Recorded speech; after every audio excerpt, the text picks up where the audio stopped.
Jour J-2 pour le TGV Méditerranée. C'est jeudi que le président de la République inaugurera cette nouvelle ligne à grande vitesse. Et pour la première fois, la SNCF a fait appel à des architectes extérieurs pour réaliser les 500 ouvrages d'art qui émaillent le trajet. Parmi eux, Charles Lavigne, qui a déjà signé de grands édifices. Richard Tripot, Georges Minangois.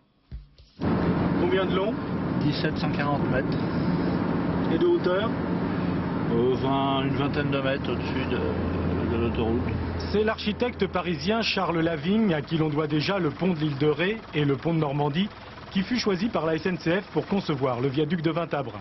Situé au nord-ouest d'Aix-en-Provence, c'est le plus long des ouvrages d'art de la ligne TGV Méditerranée. Avec au loin la montagne Sainte-Victoire, chère à Cézanne, ce viaduc franchit entre autres l'autoroute du Soleil.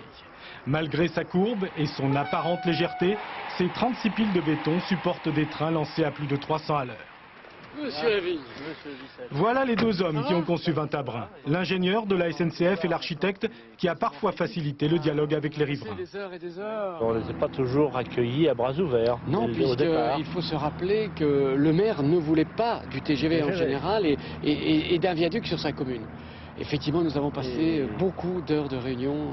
À persuader les gens, et ça, la SNCF nous a mis beaucoup à contribution pour essayer de persuader les gens. Nous, finalement, les architectes extérieurs ne faisaient pas partie de la maison SNCF, donc nous n'étions pas complètement l'ennemi.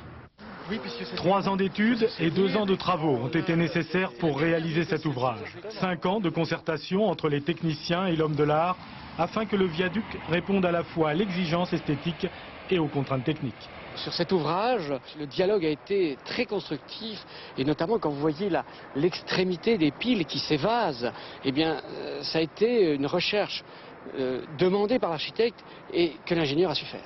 Car l'architecte, lui, a voulu avant tout jouer avec la lumière incomparable de la région. Au lieu de faire des piles parfaitement rondes, qui créent un certain flou avec la lumière, nous avons au contraire créé des facettes qui reflètent la lumière d'une manière différente au fur et à mesure qu'elle se tourne.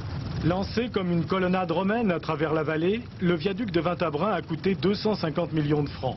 Comme les 13 autres grands ouvrages d'art du TGV Méditerranée, il témoigne d'un réel souci de respecter au maximum la qualité des paysages traversés.